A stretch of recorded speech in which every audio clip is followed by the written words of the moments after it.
ಆಕಾಶವಾಣಿ ಧಾರವಾಡ.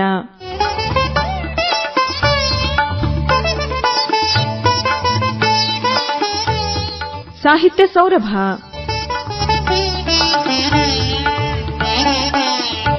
ಮಕ್ಕಳ ಸಾಹಿತ್ಯದ ಹಿರಿಮೆ ಗರಿಮೆ ಈ ಕುರಿತು ಮಕ್ಕಳ ಸಾಹಿತಿಗಳಾದ ಡಾ ರಾಜೇಂದ್ರ ಎಸ್ ಗಡಾದ್ ಅವರೊಂದಿಗೆ ಮಾತುಕತೆ. ಕಾರ್ಯಕ್ರಮ ನಡೆಸಿಕೊಡುತ್ತಾರೆ ಶರಣಬಸವ ಚೋಳಿನ್. ಕೇಳಿ ಮಕ್ಕಳ ಸಾಹಿತ್ಯದ ಹಿರಿಮೆ ಗರಿಮೆ.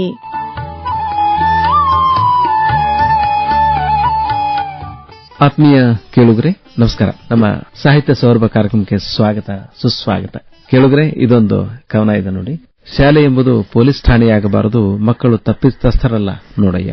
ಶಾಲೆ ಎಂಬುದು ಸೆರೆಮನೆಯಾಗಬಾರದು, ಮಕ್ಕಳು ಕಳ್ಳ ಖದೀಮರಲ್ಲ ನೋಡಯ್ಯ. ಶಾಲೆ ಎಂಬುದು ನ್ಯಾಯಾಲಯವಾಗಬಾರದು, ಮಕ್ಕಳು ಅಪರಾಧಿಗಳಲ್ಲ ನೋಡಯ್ಯ. ರಾಜೇಂದ್ರ ಪ್ರಿಯ ಪ್ರಭುವೇ, ಶಾಲೆ ಎಂಬುದು ದೇವಾಲಯವಾಗಬೇಕಯ್ಯ, ಮಕ್ಕಳೇ ದೇವರು ನೋಡಯ್ಯ. ಎಂತ ಒಂದು ಅರ್ಥಗರ್ಭಿತವಾದ ಒಂದು ಕವನ ಇದು. ಮಕ್ಕಳ ಕವನಗಳಿಗೆ ಮಕ್ಕಳ ವಿಕಾಸ ಆಗಬೇಕು ಅಂತಂದ್ರೆ ಮಕ್ಕಳಲ್ಲಿ ಒಂದು ಸಾಹಿತ್ಯಿಕ ಒಂದು ಬೆಳವಣಿಗೆ ಆಗಬೇಕು, ಸಾಹಿತ್ಯ ಕುರಿತಂತೆ ಅಭಿರುಚಿ ಒಲವುಗಳು ಬರಬೇಕು ಅಂತ ಹೇಳಿ ಚಿಂತನೆ ಮಾಡಿದ ಸಾಕಷ್ಟು ಮಕ್ಕಳ ಸಾಹಿತಿಗಳು ನಮ್ಮ ಮಧ್ಯೆ ಇದ್ದಾರೆ. ಸಾಕಷ್ಟು ಮಕ್ಕಳ ಸಾಹಿತಿಗಳು ವಿಜಯಪುರದಲ್ಲಿ ಮತ್ತೆ ಈ ಬೈಲೊಂಗಲದಲ್ಲಿ ಉತ್ತರ ಕರ್ನಾಟಕದಲ್ಲಿ ಬಹಳಷ್ಟು ಮಕ್ಕಳ ಸಾಹಿತಿಗಳು ಶಿಕ್ಷಕರು ಮಕ್ಕಳ ಸಾಹಿತಿಗಳಾಗಿ ಸಾಕಷ್ಟು ಸಾಧನೆ ಮಾಡಿದ್ದಾರೆ. ನಾವು ಎಳೆಯರು ನಾವು ಗೆಳೆಯರು ಎಂಬ ಸಂಗು ಬಿರಾದರ್ ಅವರು ಇರಬಹುದು, ಆಮೇಲೆ ಶಿಶು ಸಂಗಮೇಶ್ ಅವರು ಇರಬಹುದು, ಸತ್ಯಾರ್ಥಿ ಅವರು ಇರಬಹುದು, ಆನಂದ್ ಪಾಟೀಲ್ ಅವರು ಆಕಾಶವಾಣಿಯಲ್ಲಿ ಹಿರಿಯ ಅಧಿಕಾರಿಗಳಾಗಿದ್ದಂತ ಆನಂದ್ ಪಾಟೀಲ್ ಇರಬಹುದು. ಅಂಥವರ ಸಾಲಿಗೆ ಮಕ್ಕಳ ಒಂದು ಕೃತಿ ಕುರಿತಂತೆ ತಮ್ಮನ್ನು ತಾವು ಸಮರ್ಪಿಸಿಕೊಂಡು ಮಕ್ಕಳ ಸಾಹಿತ್ಯಕ್ಕೆ ಅರ್ನಿಸಿ ದುಡ್ತಾ ಇರುವಂತಹ ಡಾ ರಾಜೇಂದ್ರ ಎಸ್ ಗಡಾದ್ ಅವರು ಕೂಡ ಸೇರ್ತಾರೆ. ಅವರ ಈ ಕವನ ಮಕ್ಕಳಿಗೆ ಒಂದು ಸ್ವತಂತ್ರ ಮನೋಭಾವವನ್ನು ಬೆಳೆಸಿಕೊಳ್ಳಿಕ್ಕೆ ಅವಕಾಶ ಮಾಡಬೇಕು ಅಂತ ಹೇಳಿ ಹೇಳ್ತದೆ. ಮತ್ತೆ ಮಕ್ಕಳೇ ದೇವರು ಅಂತ ಹೇಳ್ತಾರೆ. ಡಾಕ್ಟರ್ ಹೇಳ್ತಾರೆ, ಮಕ್ಕಳನ್ನ ನಾವು ಚಿಕಿತ್ಸೆ ಕೊಡಬೇಕು ಅಂದ್ರೆ ದೇವರಂತ ಹೇಳಿ ಚಿಕಿತ್ಸೆ ಕೊಡಬೇಕಾಗುತ್ತೆ. ನಮ್ಗೆ ಏನಂತ ಗೊತ್ತಿರೋದಿಲ್ಲ, ಆದ್ರೆ ದೇವರೇ ಅವ್ರನ್ನ ಆರಾಮ ಮಾಡ್ತಾರೆ. ನಾವು ಸುಮ್ಮನೆ ನಿಮಿತ್ತ ಮಾತ್ರ ಅಂತ ಅವರು ಹೇಳಿ ಮಕ್ಕಳಿಗೆ ಚಿಕಿತ್ಸೆ ಕೊಡೋದೇನಿದೆ ಅಲ್ಲ, ಹಾಗೇನೆ ಮಕ್ಕಳ ಸಾಹಿತ್ಯ ಕೂಡ ಅದೇ ತರನಾಗಿ ಮಕ್ಕಳಿಗೆ ಒಂದು ಸ್ವಾತಂತ್ರ್ಯವನ್ನ ನೀಡುವ ನಿಟ್ಟಿನೊಳಗ ಮಕ್ಕಳಲ್ಲಿ ಸಾಹಿತ್ಯದ ಬಗೆಗೆ ಅಭಿರುಚಿ ಮತ್ತೆ ಪ್ರೀತಿಯನ್ನ ಬೆಳೆಸಿ ಅವರ ಒಂದು ಪ್ರೌಢಮೆ ವಿಚಾರಗಳು ಬರಲಿಕ್ಕೆ ಕಾರಣಕರ್ತ ಆಗುವಂತಹ ಸಾಹಿತ್ಯ ಬರಬೇಕಾಗಿದೆ ಅಂತ ಹೇಳಿ ಬಲವಾಗಿ ನಂದಂತವರು ಡಾ ರಾಜೇಂದ್ರ ಎಸ್ ಗಡಾದ್ ಅವರು. ಇವತ್ತು ನಿಮ್ಮೆಲ್ಲರ ಪರವಾಗಿ ಡಾ ರಾಜೇಂದ್ರ ಗಡಾದ್ ಅವರನ್ನ ಸ್ವಾಗತ ಮಾಡ್ತಾ ಇದ್ವಿ. ನಮಸ್ಕಾರ. ಡಾ ರಾಜೇಂದ್ರ ಗಡಾದ್ ಅವರಿಗೆ ಸ್ವಾಗತ ಸುಸ್ವಾಗತ. ಆಕಾಶವಾಣಿಯಲ್ಲಿ ಸಾಕಷ್ಟು ಜನಜನಿತ ಕಾರ್ಯಕ್ರಮ ತಾವು ಮಾಡಿದಿರಿ. ಮತ್ತೆ ಮುಖ್ಯವಾಗಿ ಆಕಾಶವಾಣಿಯಲ್ಲಿ ಸಾಕಷ್ಟು ಮಕ್ಕಳ ಸಾಹಿತ್ಯ ಕುರಿತಂತೆ ಕೆಲಸ ಆಗಿದೆ. ನಮ್ಮ ಮಕ್ಕಳ ಕಾರ್ಯಕ್ರಮಗಳಂತೂ ಇದೆ, ಎಳೆಯರ ಒಳಗ ಗಿಳಿಬಿಂಡು ಎಲ್ಲ ನಿರಂತರವಾಗಿ ಬಂದಿದೆ. ಮತ್ತೆ ನಾವು ಎಳೆಯರು ನಾವು ಗೆಳೆಯರು ಅಂತ ಹೇಳಿ ಸಂಗು ಬಿರಾದರ್ ಅವರ ಪದ್ಯ ಯಾವಾಗ್ಲೂ ಕೂಡ ಮಕ್ಕಳ ಪದ್ಯ ಅಂತ ಹೇಳಿ ಜನಪ್ರಿಯವಾಗಿರುವಂತದ್ದು ನಾವು ನೀವೆಲ್ಲ ಓದ್ಬೇಕಾದ್ರೆ ಕಲಿತಿದ್ದು. ಮಕ್ಕಳ ಸಾಹಿತ್ಯ ಏನಿದೆಲ್ಲ ಹೇಗೆ ನಾವು ಯಾವಾಗ್ಲೂ ಒಂದು ನಂಬ್ತೀವ್ರಿ, ನಮ್ಮ ಮನುಷ್ಯ ಅಂದ್ರೆ ಶ್ರೇಷ್ಠ ಯಾಕಂದ್ರೆ ವಿಚಾರ ಮಾಡುವಂತ ಶಕ್ತಿ ಇದೆ. ವಿಚಾರಗಳಿಂದ ತನ್ನ ಬದುಕನ್ನು ಬದಲಾಯಿಸಬಹುದು ಮನುಷ್ಯ. ಹೀಗಾಗಿ ವಿಚಾರ ಮಾಡೋ ಶಕ್ತಿ ಬೆಳೆಸಬೇಕು ಅಂತಂದ್ರೆ ಮಕ್ಕಳಿದ್ದಾಗ ಅದರ ಅವಶ್ಯಕತೆ ಬಹಳ ಅದ. ಮಕ್ಕಳಿಗೆ ಒಂದು ವಿಚಾರ ಮಾಡೋ ಶಕ್ತಿಯನ್ನು ಬೆಳೆಸಿದ್ರೆ, ಸಚ್ಚಾರಿತ್ರವಂತರಾಗಿ ಬೆಳೆದ್ರೆ ಅವ್ರನ್ನ ಮುಂದೆ ಹಿಡಿಬೇಕಾಗಿಲ್ಲ, ಅವರು ತಾನೇ ಹೆಮ್ಮರವಾಗಿ ಬೆಳೀತಾರೆ. ಆ ನಿಟ್ಟಿನೊಳಗ ಒಂದು ಮಕ್ಕಳ ಸಾಹಿತ್ಯ ಕಡೆ ತಮ್ಮ ಒಲವು ಯಾವಾಗ ಆರಂಭ ಆಯಿತು, ಯಾಕೆ ಮಕ್ಕಳ ಸಾಹಿತ್ಯಕ್ಕೆ ತಮ್ಮನ್ನು ತಾವು ಸಮರ್ಪಿಸಿಕೊಂಡ್ರಿ? ಒಂದೆರಡು ಮಾತು ಆರಂಭದಲ್ಲಿ ಹೇಳ್ಬೋದಾ ಸರ್? ನಾನು ಮಕ್ಕಳ ಸಾಹಿತಿಯಾಗಿ ಈಗ ರಾಜ್ಯದಲ್ಲಿ ಗುರುತಿಸಿಕೊಂಡಿದ್ದೇನೆ. ಆದರೆ ನಾನು ಕೂಡ ಒಬ್ಬ ಮಗುವಾಗಿದ್ದವನು, ಅಂದ್ರೆ ಬಾಲ್ಯವನ್ನ ಚೆನ್ನಾಗಿ ಅನುಭವಿಸಿರ್ತಕ್ಕಂಥವನು. ನಾವು ಪ್ರಾಥಮಿಕ ಶಾಲಾ ಹಂತದಲ್ಲಿ ಓದುತ್ತಿದ್ದಂತಹ ಸಂದರ್ಭದಲ್ಲಿ ಆ ಪಠ್ಯದಲ್ಲಿ ಇದ್ದಂತಹ ಅನೇಕ ಮಕ್ಕಳ ಕವಿತೆಗಳು ನನ್ನನ್ನು ಹೆಚ್ಚು ಆಕರ್ಷಕ್ಕೆ ಒಳಗಾದವು. ಹೀಗಾಗಿ ಮುಂದೆ ಅದೇ ಪದ್ಯಗಳನ್ನ ನಾನು ಗುಣಿಗುಡಿಸ್ತಾ ಬರಿತಾ ಇದ್ದಂತಹ ಸಂದರ್ಭದಲ್ಲಿ ನನ್ನ ಬಾಲ್ಯವನ್ನ ನಾನು ಐತಿಹಾಸಿಕ ಪ್ರಸಿದ್ಧವಾಗಿರ್ತಕ್ಕಂಥ ಲಕ್ಕುಂಡಿಯಲ್ಲಿ ಕಳೆದೆ. ಲಕ್ಕುಂಡಿಯಲ್ಲಿದ್ದಂತಹ ಸಂದರ್ಭದಲ್ಲಿ ನಮ್ಮ ಮನೆಯ ಪಕ್ಕದಲ್ಲಿ ನನ್ನ ವಿದ್ಯಾಗುರುಗಳಾಗಿರ್ತಕ್ಕಂಥ ಹಾಗೂ ಅಂದಿನ ಖ್ಯಾತ ಗಮಕಿಗಳಾಗಿದ್ದಂತಹ ಸನ್ಮಾನ್ಯ ಶ್ರೀ ಡಿ.ಕೆ. ಹೆಬ್ಸೂರ್ ಅವರು ನನ್ನ ವಿದ್ಯಾಗುರುಗಳಾಗಿದ್ರು. ಅವರು ಅನೇಕ ಪದ್ಯಗಳನ್ನ ನನ್ನಿಂದ ಅವರು ಹಾಡಿಸ್ತಾ ಇದ್ರು.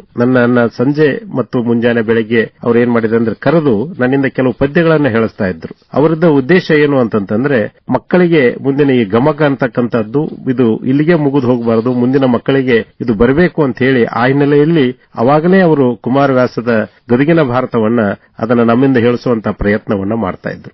ಆ ಸಂದರ್ಭದಲ್ಲಿ ನಾನು ಕೆಲವು ನುಡಿಗಳನ್ನ ನಾನೇ ಬರೆದು ಅವರಿಗೆ ಓದಿ ಹೇಳಿದಂತಹ ಸಂದರ್ಭದಲ್ಲಿ ಅವರು ಬಹಳ ಮೆಚ್ಚಿ ಸಣ್ಣ ಸಣ್ಣ ಶಿಶುಪ್ರಾಸಗಳು, ಆ ಜನಪದ ಶಿಶುಪ್ರಾಸಗಳನ್ನೇ ನನ್ನ ಮಾತಿನಲ್ಲಿ ನಾನು ಬರೆಯುವಂತ ಆರಂಭವನ್ನ ಮಾಡಿದೆ. ಕೆನೆಕೆನೆ ಮಸೂರು, ಏನಿನ್ ಹೆಸರು, ನನ್ನ ಹೆಸರು ಕಿಟ್ಟಿ, ತಿನ್ನು 100 ರೊಟ್ಟಿ, ಈ ರೀತಿ ಅನೇಕ ಸಣ್ಣ ಸಣ್ಣ ಪದ್ಯಗಳನ್ನು ಬರಿತಾ ಬಂದೆ. ಅವುಗಳಿಗೆ ಹೆಚ್ಚು ಪ್ರೋತ್ಸಾಹವನ್ನ ಅಂದಿನ ಸಂದರ್ಭದಲ್ಲಿ ಸನ್ಮಾನ್ಯ ಡಿ.ಕೆ. ಹೆಬ್ಸೂರ್ ಅವರು ನೀಡಿದರು. ಆಮೇಲೆ ತದನಂತರದ ಅವ್ರ ಮನೆಗೆ ಅನೇಕ ಜನರು ಬರ್ತಾ ಇದ್ರು. ಅಂತ ಸಂದರ್ಭದಲ್ಲಿ ಬಂದಂತಹ ಅಂದಿನ ತರಂಗ ವಾರ ಪತ್ರಿಕೆಯ ಸಂಪಾದಕರಾಗಿದ್ದಂತಹ ಶ್ರೀ ಸಂತೋಷ್ ಕುಮಾರ್ ಗುಲ್ವಾಡಿ ಅವರು ಬಂದಾಗ ಕೂಡ ಅವರು ಲಕ್ಕುಂಡಿಯ ಸಮಗ್ರ ಇತಿಹಾಸವನ್ನ ಅಧ್ಯಯನ ಮಾಡಲಿಕ್ಕೆ ಬಂದಂತಹ ಲೇಖನ ಮಾಡಬೇಕಂತ ಸಂದರ್ಭದಲ್ಲಿ ಸನ್ಮಾನ್ಯ ಸದಾನಂದ ಕನವಳ್ಳಿ ಅವರು ಒಟ್ಟಿಗೆ ಕೂಡಿ ಅವರು ಬಂದಂತಹ ಸಂದರ್ಭದಲ್ಲಿ ಅವರ ಎದುರಿಗೆ ನಾನು ಬರೆದಿರತಕ್ಕಂಥ ಪದ್ಯಗಳನ್ನ ಓದಿ ಹೇಳಿಸಿದರು. ಅವತ್ತಿನ ಸಂದರ್ಭದಲ್ಲಿ ನನಗೆ ಬಹಳ ಸಂತೋಷ ಆಯಿತು. ನೀನು ಭರವಸೆಯ ಕವಿಯಾಗಿ ಮುಂದಿನ ದಿನಮಾನಗಳಲ್ಲಿ ನೀನು ಕಾಣಿಸಿಕೊಳ್ಳುತ್ತಿ ಅಂತಕ್ಕಂಥದ್ದನ್ನ ಅವತ್ತೇ ಸಂತೋಷ್ ಕುಮಾರ್ ಗುಲ್ವಾಡಿ ಅವರು, ಸದಾನಂದ ಕನವಳ್ಳಿ ಅವರು ಅವರೆಲ್ಲ ಆ ಸಂದರ್ಭದಲ್ಲಿ ಹೇಳಿದರು. ಮುಂದೆ ಅದು ನಾನು ಆರಂಭದಲ್ಲಿ ಬರೀತಾ ಬಂದೆ. ನಮ್ಮ ಗದಗಿನ ಪತ್ರಿಕೆಗಳಾಗಿರ್ತಕ್ಕಂಥ ನವೋದಯ ಮತ್ತು ನಾಗರಿಕ, ನಾನು ಹೈಸ್ಕೂಲ್ ವಿದ್ಯಾರ್ಥಿಯಾಗಿದ್ದಾಗಲೇ ನಾವು ಬರೆದಿರತಕ್ಕಂಥ ಅನೇಕ ಚುಟುಕುಗಳನ್ನ, ಶಿಶುಪ್ರಾಸಗಳನ್ನ ಪ್ರಕಟಿಸುತ್ತಾ ಬಂತು. ಹೀಗಾಗಿ ನಮಗೆ ಅಲ್ಲಲ್ಲಿ ಕೆಲವು ಅವಕಾಶಗಳು ದೊರೆತಾ ಇದ್ದರಿಂದ ಹೆಚ್ಚಾಗಿ ನಾನು ಮಕ್ಕಳ ಸಾಹಿತಿಯಾಗಿ ರೂಪಿಸಿಕೊಳ್ಳಕ್ಕೆ ನಾನು ಆ ಸಂದರ್ಭದಲ್ಲಿ ಬರೆದಂತ ಮಕ್ಕಳ ಕವಿತೆಗಳೇ ಕಾರಣ ಅಂತೇಳಿ ಹೇಳಬಹುದು ಸರ್. ರಾಜೇಂದ್ರ ಗಡಾದವರೇ, ನೋಡ್ರಿ ನೀವು ಶತಕವನ್ನು ದಾಟಿರಿ, 105 ಕೃತಿಗಳನ್ನ ಬರೆದಿರಿ ನೀವು. ಹೌದು. ಮತ್ತೆ ಇಷ್ಟು ಪ್ರೌಢವಾಗಿ ಈಗ ಕವನಗಳನ್ನು ಬರಿತಾ ಇದ್ದೀರಿ, ನಿಮಗೆ ಅಭಿನಂದನೆಗಳು. ವಚನ ವಿಕಾಸ ಅಂತ ಹೇಳಿ ಮಕ್ಕಳ ವಚನಗಳು ಕುರಿತಂತೆ, ಅಂದ್ರೆ ಮಕ್ಕಳಿಗೂ ಕೂಡ ವಚನಗಳು ಬೇಕು ಅಂತ ಹೇಳಿ ಒಂದು ಸಚ್ಚಾರಿತ್ರವಂತರಾಗಿ, ಅಂದ್ರೆ ಸರಿದಾರಿಯಲ್ಲಿ ನಡೀಬೇಕು ಅಂತಂದ್ರೆ ಕೆಲವೊಂದಿಷ್ಟು ನೀತಿ ನಿಯಮಗಳನ್ನ ಮಕ್ಕಳಿಗೆ ಕೂಡ ಹಾಕೊಡ್ಬೇಕು. ಅಂದಾಗ್ಲೇನೆ ಅವರು ಯಾವುದೇ ಒಂದು ಗಡಿ ದಾಟದೇನೆ ಮತ್ತೆ ಮುಖ್ಯವಾಗಿ ಉತ್ತಮ ಸಂಸ್ಕೃತಿಯನ್ನು ಅಳವಡಿಸಿಕೊಂಡು ಉತ್ತಮ ಜೀವನದ ಅಭ್ಯುದಯಕ್ಕಾಗಿ ತಮ್ಮನ್ನು ತಾವು ಸಮರ್ಪಿಸಿಕೊಳ್ಬಹುದು ಅಂತ ಹೇಳಿ ಒಂದು ತುಡಿತವನ್ನು ಹೊಂದಿ ಬರೆದಿರುವಂತಹ ಈ ವಚನ ವಿಕಾಸ ಇತ್ತೀಚಿನಿಂದ ನೋಡ್ತಾ ಇದ್ರೆ ನೀವು ಬಹಳ ಸಾಕಷ್ಟು ವಿಸ್ತೃತವಾದ ಪ್ರಯತ್ನ ಮಾಡಿರಿ. ಮಕ್ಕಳ ಸಾಹಿತ್ಯ ಕುರಿತಂತೆ ಸಾಕಷ್ಟು ಒಲವುಗಳು ಇಲ್ಲದೇ ಇರುವ ಸಮಯದೊಳಗೆ ನೀವು ಆರಂಭ ಮಾಡಿದವರು. ಅದಕ್ಕೆ ಕಾರಣ ಇದೆ ಸರ್. ಅದು ಮಕ್ಕಳ ಸಾಹಿತಿಯಾಗಿದ್ದಂತಹ ಈಶ್ವರ್ ಕಮ್ಮಾರ್ ಅವರು ಕರ್ನಾಟಕ ವಿಶ್ವವಿದ್ಯಾಲಯದ ಕುಲಪತಿಯಾಗಿದ್ದಂತಹ ಅಂದಿನ ಡಾಕ್ಟರ್ ಸದಾಶಿವ ಒಡೆಯರ್ ಅವರಿಗೆ ಅವರು ಒಂದು ಪತ್ರ ಚಳವಳಿಯನ್ನ ಮಾಡ್ತಾರೆ. ಮಕ್ಕಳ ಸಾಹಿತ್ಯವನ್ನು ಕುರಿತು, ಮಕ್ಕಳ ಸಾಹಿತ್ಯವನ್ನು ಕುರಿತು ಅಧ್ಯಯನ ಆಗಬೇಕು, ಸಂಶೋಧನೆ ಪ್ರಾರಂಭ ಮಾಡಬೇಕು ಅಂತ ಹೇಳಿ ಪತ್ರ ಚಳವಳಿಗಳನ್ನು ಮಾಡ್ತಾರೆ. ಆ ಸಂದರ್ಭದಲ್ಲಿ ನಾನು 10ನೇ ತರಗತಿಯ ವಿದ್ಯಾರ್ಥಿಯಾಗಿದ್ದೆ. ಆ ಸಂದರ್ಭದಲ್ಲಿ ಈಶ್ವರ್ ಕಮ್ಮಾರ್ ಅವರು ನನಗೂ ಕೂಡ ಒಂದು ಪತ್ರವನ್ನು ಬರೆದು ಈ ರೀತಿಯಾಗಿ ಪತ್ರವನ್ನು ವಿಶ್ವವಿದ್ಯಾಲಯಕ್ಕೆ ಬರೀರಿ ಅಂತ ಹೇಳಿ ಆ ವಿಶ್ವವಿದ್ಯಾಲಯದ ವಿಳಾಸವನ್ನು ನಮೂದಿಸಿ ಅಂದಿನ ಅಂಚೆ ಕಾರ್ಡಿನಲ್ಲಿ ಅದು ನಮೂದಿಸಿದ್ರು. ನಾನು ಕೂಡ ಅವತ್ತಿನ ಸಂದರ್ಭದಲ್ಲಿ ಪತ್ರವನ್ನು ಹಾಕಿದ್ದೆ. ಮುಂದೆ ನಾನು ನನ್ನ ಪದವಿ ಮುಗಿದ ಮೇಲೆ ನಾನು ಅದರ ಬೆಳವಣಿಗೆ ಏನಾಗಿದೆ ಅನ್ನುವುದನ್ನ ಈಶ್ವರ್ ಕಮ್ಮಾರ್ ಅವರೊಂದಿಗೆ ಚರ್ಚಿಸಿದಾಗ ನಾವು ಬಹಳಷ್ಟು ಪ್ರಯತ್ನ ಪಟ್ವಿ, ಯಾರೂ ಮುಂದೆ ಬರಲಿಲ್ಲ. ಮಕ್ಕಳ ಸಾಹಿತ್ಯದ ಸಂಶೋಧನೆ ಆರಂಭ ಆಗಬೇಕಾಗಿದೆ, ಯಾರಾದರೂ ಪ್ರಾರಂಭ ಮಾಡಬೇಕು. ನಾನು ವಿಶ್ವವಿದ್ಯಾಲಯದಲ್ಲೇ ಕೆಲಸ ಮಾಡ್ತಾ ಇದ್ದೀನಿ, ಪ್ರಸಾರಾಂಗದಲ್ಲಿ ಇದ್ದು ಅನೇಕರಿಗೆ ನಾನು ವಿನಂತಿಸಿಕೊಂಡ್ರು ಕೂಡ ಇದು ಸಾಧ್ಯವಾಗ್ತಿಲ್ಲ ಅಂತಕ್ಕಂತಹ ಒಂದು ಕಳವಳವನ್ನು ವ್ಯಕ್ತಪಡಿಸಿದಾಗ ನಾನು ಮೂಲತಃ ವಿಜ್ಞಾನದ ವಿದ್ಯಾರ್ಥಿ, ಆದರೂ ಕೂಡ ನಾನು ಕನ್ನಡವನ್ನ ಓದಿ ಅದರ ಕನ್ನಡದಲ್ಲಿ MA ಪದವಿಯನ್ನ ಪಾಸಾಗಿ ನಾನು ವಿಶ್ವವಿದ್ಯಾಲಯದಲ್ಲಿ ಮಕ್ಕಳ ಸಾಹಿತ್ಯವನ್ನು ಕುರಿತು ಮಕ್ಕಳ ಸಾಹಿತ್ಯಕ್ಕೆ ಶಿಶು ಸಂಗಮೇಶ್ ಅವರ ಕೊಡುಗೆ ಅಂತಕ್ಕಂಥ ವಿಷಯವನ್ನು ತೆಗೆದುಕೊಂಡು ನಾನೇ ಯಾಕೆ ಪ್ರಾರಂಭ ಮಾಡಬಾರದು ಅಂತ ಹೇಳಿ ಕರ್ನಾಟಕ ವಿಶ್ವವಿದ್ಯಾಲಯದಲ್ಲಿ ನಾನು ಸಂಶೋಧನೆಯನ್ನು ಪ್ರಾರಂಭ ಮಾಡಿದೆ. 2000 ಇಸ್ವಿಯಲ್ಲಿ ಅದಕ್ಕೆ ಡಾಕ್ಟರೇಟ್ ಕೂಡ ಸಿಕ್ತು ಮತ್ತು ಮಕ್ಕಳ ಸಾಹಿತ್ಯದ ಪ್ರಪ್ರಥಮ ಸಂಶೋಧನಾ ಗ್ರಂಥ, ಮಕ್ಕಳ ಸಾಹಿತ್ಯಕ್ಕೆ ಸಂದಿರತಕ್ಕಂಥ ಮೊದಲ ಡಾಕ್ಟರೇಟ್ ಅಂತಕ್ಕಂಥದ್ದು ಒಂದು ಕೀರ್ತಿಗೂ ಕೂಡ ನಾನು ಭಾಜನನಾದೆ. ಆ ಸಂದರ್ಭದಲ್ಲಿ ಅನೇಕ ಮಕ್ಕಳ ಸಾಹಿತಿಗಳ ಸಂಪರ್ಕ ಆಯಿತು. ನಾನು 5 ವರ್ಷಗಳ ಕಾಲ ಸಂಶೋಧನೆ ಮಾಡತಕ್ಕಂಥ ಸಂದರ್ಭದಲ್ಲಿ ಅನೇಕ ಜನ ಮಕ್ಕಳ ಸಾಹಿತಿಗಳನ್ನ, ವಿಶೇಷವಾಗಿ ಸುಸು ಸಂಗಮೇಶ್ ಅವರು, ಕಂಚಾನಿ ಶರಣಪ್ಪ ಅವರು, ಶಂಭು ಬಿರಾದರ್ ಅವರು, ಈಶ್ವರಚಂದ್ರ ಚಿಂತಾಮಣಿ ಅವರು, MD ಗೋಗೇರಿ ಅವರು, ಗಂಗಾಧರ್ ನಂದಿ ಅವರು, ಸತ್ಯಾರ್ಥಿ ಅವರು, ರಾಮಚಂದ್ರ ಪಾಟೀಲ್ ಅವರು, ಶಿವಶಂಕರ್ ಅವರು, ಹೀಗೆ ಅನೇಕರ ಒಂದು ಸಂಪರ್ಕ ಬಂದ ಮೇಲೆ ಮತ್ತು ಉತ್ತರ ಕರ್ನಾಟಕದಲ್ಲಿ ವಿಶೇಷವಾಗಿ ಬಿಜಾಪುರವನ್ನ ನಾವು ಮಕ್ಕಳ ಸಾಹಿತ್ಯದ ತೊಟ್ಟಿಲು ಅಂತ ಕರೀತಿದ್ದೇವೆ. ಹಾಗೆ ನಮ್ಮ ಮಂಗಳೂರು ಭಾಗದಲ್ಲಿ ಕೂಡ ನಾನು ಸಂಶೋಧನೆಗೆ ಹೋದಂತಹ ಸಂದರ್ಭದಲ್ಲಿ ಅಲ್ಲಿನ ಹಿರಿಯರಾಗಿರ್ತಕ್ಕಂಥ ಪಳ್ಕಳ ಸೀತಾರಾಮ್ ಭಟ್ರು ಬಹಳ ನನ್ನ ಮೆಚ್ಚುಕೊಂಡು ಅವರ ಮನೆಯಲ್ಲಿ ಇರಿಸಿಕೊಂಡು ಮಕ್ಕಳ ಆ ಭಾಗದಲ್ಲಿ ಮಕ್ಕಳ ಸಾಹಿತ್ಯದ ಬೆಳವಣಿಗೆ ಹೇಗಾಗಿದೆ ಅಂತಕ್ಕಂಥದ್ದನ್ನ, ಹಾಗೆ ಕೇರಳದ ಕಾಸರಗೋಡಿಗೂ ಕೂಡ ನಾನು ಹೋಗಿದ್ದೆ. ಪೆರಡಾಲಿಗೆ ಹೋದಂತಹ ಸಂದರ್ಭದಲ್ಲಿ ಸನ್ಮಾನ್ಯ ಡಾಕ್ಟರ್ ಕೈಯಾರ್ ಕೀನರೈ ಅವರು ಕೂಡ ಮಕ್ಕಳ ಸಾಹಿತ್ಯದ ಸಂಶೋಧನೆಗೆ ನನಗೆ ಬಹಳ ಅವರು ನನಗೆ ಸಹಾಯಕವಾದರು. ಈ ಹಿನ್ನೆಲೆಯಲ್ಲಿ ರಾಜ್ಯಾದ್ಯಂತವಾಗಿರ್ತಕ್ಕಂಥ ಎಲ್ಲ ನಿಟ್ಟಿನ ಎಲ್ಲ ಬಗೆಯ ಮಕ್ಕಳ ಸಾಹಿತ್ಯಗಳ ಪರಿಚಯ ಮತ್ತು ಸಂಪರ್ಕ ನನಗಾಯಿತು. ಹಾಗೆ ಮುಂದೆ ಮಕ್ಕಳ ಸಾಹಿತ್ಯ ಒಂದು ವೇದಿಕೆ ಅಂತಕ್ಕಂಥದ್ದು ಮೈಸೂರಿನಲ್ಲಿ ಸನ್ಮಾನ್ಯ ಅಪ್ಪಸ್ವಾಮಿ ಅವರು ಹುಟ್ಟಾಕಿದಂತಹ ಸಂದರ್ಭದಲ್ಲಿ ನಮ್ಮ ಮಕ್ಕಳ ಸಾಹಿತ್ಯದ ಚಟುವಟಿಕೆಗಳು ರಾಜ್ಯಾದ್ಯಂತ ವಿಸ್ತರಣೆ ಆದವು. ಹೀಗಾಗಿ ಈ ಮಕ್ಕಳ ಸಾಹಿತ್ಯ ನನ್ನ ಜೀವದ ಉಸಿರಾಗಿ ಅಥವಾ ನನ್ನ ಮುಖ್ಯ ಬರವಣಿಗೆಯ ಒಂದು ಮಾರ್ಗವಾಗಿ ರೂಪಿಸಿಕೊಳ್ಳಿಕ್ಕೆ ಇದು ಸಾಧ್ಯ ಆಯಿತು ಅನ್ಸುತ್ತೆ. ಬಹಳ ಸಂತೋಷ ಡಾಕ್ಟರ್ ರಾಜೇಂದ್ರ ಗಡದವ್ರೆ. ನೋಡ್ರಿ, ಈಗ ಒಂದು ಕಾಲ ಇತ್ತು, ಅವಾಗ ಮಕ್ಕಳ ಸಾಹಿತಿಗಳನ್ನ ಏನ್ ಶಿಕ್ಷಕರು ಬರೀತಾರೋ ಏನ್ ಬಾಳ ಬರೀತಾರ ಅಂತ ಹೇಳಿ ಒಂದು ತಿರಸ್ಕಾರ ಭಾವನೆಯಿಂದ ಸಾಕಷ್ಟು ಜನ ನೋಡ್ತಾ ಇದ್ದಾರೆ. ಆದ್ರೆ ತಾವು ನೋಡಿ, ಇಲ್ಲೊಂದು ಸತ್ಯಾರ್ಥಿ ಅವರದ ಒಂದು ಕವನ ಅದ, ಎಷ್ಟು ಚಂದದ ನೋಡಿ. ಇವನೇ ನೋಡು ಅನ್ನದಾತ ಹೊಲದೆ ದುಡಿದು ದುಡಿವನು, ನಾಡ ಜನರು ಬದುಕಲೆಂದು ದವಸ ಧಾನ್ಯ ಬೆಳೆವನು, ಮಳೆಯ ಗುಡುಗು ಚಳಿಯ ನಡುಗು ಬಿಸಿಲು ಬೇಗೆ ಸಹಿಸುತ್ತಾ ಬೆವರ ಸುರಿಸಿ ಕಷ್ಟ ಸಹಿಸಿ ದವಸ ಧಾನ್ಯ ಬೆಳೆಯುವನು. ಅಂದ್ರೆ ಅನ್ನದಾತನ ಬಗ್ಗೆ ಒಂದು ಕಲ್ಪನೆಯನ್ನು ಕಟ್ಟಿಕೊಡುವಂತಹದ್ದು. ಯಾಕಂದ್ರೆ ಅನ್ನದಾತ ಶ್ರೇಷ್ಠವಾದ ದಾನ ಮಾಡ್ತಾ ಇದ್ದಾನೆ. ಆಮೇಲೆ ರೈತ ಇಲ್ಲ ಅಂದ್ರೆ ನಮ್ಮ ದೇಶದ ಬೆನ್ನೆಲುಬು. ಅವು ಎಷ್ಟು ಕಷ್ಟಪಡ್ತಾ ಇದ್ದಾನೆ ಅನ್ನೋದನ್ನ ಈ ಸತ್ಯಾರ್ಥಿ ಅಷ್ಟು ಚಂದ ತೆಲುಗುಗನ್ನಡದ ಸಾಹಿತ್ಯ ಸತ್ಯಾರ್ಥಿ ಅಂತೇಳಿ ಬರ್ದಿಲ್ಲ. ಅಂದ್ರೆ ಹೇಳ್ತಾ ಇದ್ರೆ ಒಂದು ಮೂಲವಾದ ನಮ್ಮ ಸಾಹಿತ್ಯ ನಮ್ಮ ಅಂತ ಅಂದ್ರೆ ಅದು ಮಕ್ಕಳ ಸಾಹಿತ್ಯ. ಇವತ್ತು ಬೆಳಗ್ಗೆಯಿಂದ ನಾವು ಸಂಜೆವರೆಗೆ ನಾವು ಮಾಡ್ತೀವಿ. ಬೆಳಿಗ್ಗೆ ಅಷ್ಟು ನಾವು ಶುಭ್ರವಾಗಿರ್ತೀವಿ, ತಾಜಾ ಇರ್ತೀವಿ, ಅಷ್ಟು ಸಂಜೆ ಇರುವುದಿಲ್ಲ. ಸಂಜೆ ನಮ್ಮ ಬಾಳಿನ ಸಂಜೆ ಹೊತ್ತಿಗೆ ನಮಗೆ ಸಾಕಷ್ಟು ಸುಸ್ತಾಗಿರ್ತದೆ. ಆದ್ರೆ ಬಾಳಿನ ಮುಂಜಾನೆ ಏನಿದೆಯಲ್ಲ ಎಷ್ಟು ಶುಭ್ರವಾಗಿರ್ತದೆ, ಎಷ್ಟು ತಾಜಾ ಇರ್ತದೆ. ಹಾಗೆ ನಮ್ಮ ಮಕ್ಕಳು ಅವ್ರಿಗೆ ಹೇಳ್ಬೇಕಾದ ಸಾಹಿತ್ಯ ಕೂಡ ಅಷ್ಟೇ ಮಧುರವಾಗಿರ್ತದೆ ಅನ್ನೋದನ್ನ ನಾವು ನೆನಪಿಸಿಕೊಳ್ತಾ, ಈಗ ಈ ತರ ಒಂದು ಮಕ್ಕಳ ಸಾಹಿತ್ಯಗಳ ಕುರಿತಂತೆ ನೀವು ಬರೆದಿರಲ್ಲ, ತಿರುಳು ಕನ್ನಡದ ಸಾಹಿತ್ಯ ಸತ್ಯಾರ್ಥಿ, ಯಾವ ಒಂದು ಇದು ಸರ್ ಸ್ಫೂರ್ತಿಯಿಂದ ಈ ಪುಸ್ತಕ ಬರೆದ್ರಿ?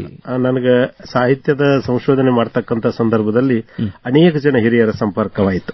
ಅಂತ ಸಂಪರ್ಕ ಆದಂತಹ ವ್ಯಕ್ತಿಗಳಲ್ಲಿ ನನ್ನ ಮೇಲೆ ಹೆಚ್ಚು ಪ್ರೀತಿಯನ್ನು ಇಟ್ಟುಕೊಂಡಿರ್ತಕ್ಕಂಥವರು ಸತ್ಯಾರ್ಥಿ ಅವರು. ಚನ್ನಬಸಪ್ಪ ಹೊಸಮನಿ ಅಂತೇಳಿ ಅವರ ಮೂಲ ಹೆಸರು.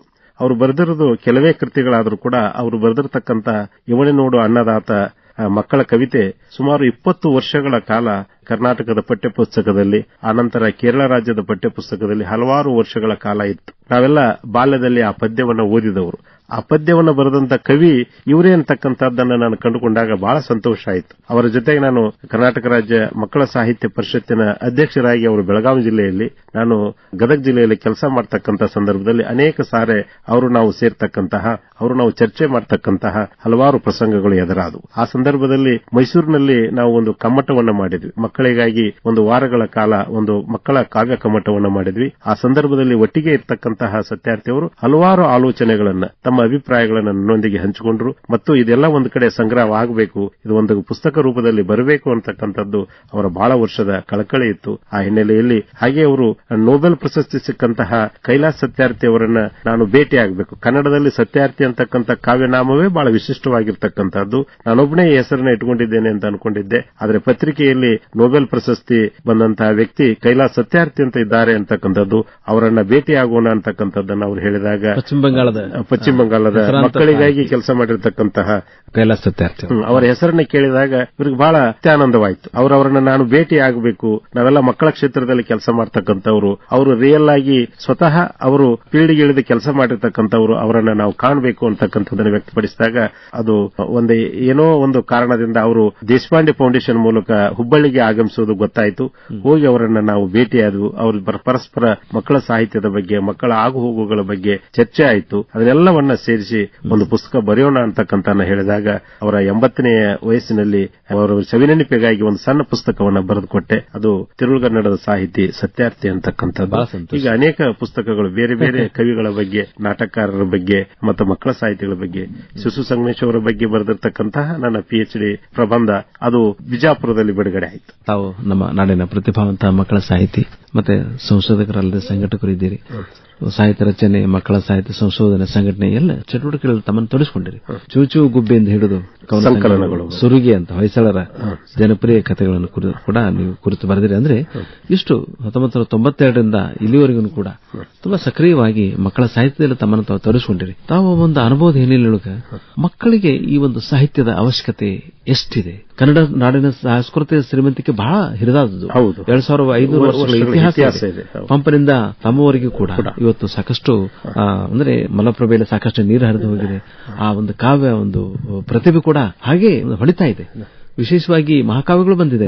ಕುವೆಂಪು ಅವರ ರಾಮಾಯಣ ದರ್ಶನಂ ಆಗಿರಬಹುದು, ಬೇಂದ್ರೆ ಅವರ ಸಖಿಗೀತೆ ಆಗಿರಬಹುದು, ಭಾರತ ಸಿದ್ದು ರಶ್ಮಿ ಆಗಿರಬಹುದು. ಅಂದ್ರೆ ಈ ಮಕ್ಕಳಿಗೆ ಒಂದು ಕರ್ನಾಟಕದ ಭವ್ಯವಾದ ಒಂದು ಪರಂಪರೆ, ಇತಿಹಾಸವನ್ನು ತಿಳಿಸಬೇಕು, ಮತ್ತೆ ಮುಖ್ಯವಾಗಿ ಸಾಹಿತ್ಯಿಕ ಒಲವುಗಳನ್ನ ಅವರಿಗೆ ಬೆಳೆಸಬೇಕು ಅಂತ ಹೇಳಿ ನೀವು ಅನ್ಕೊಂಡಾಗ ಯಾವ ತರಹದ ಸಾಹಿತ್ಯ ಬಹಳ ಅವ್ರಿಗೆ ಹಿಡಿಸ್ತದ.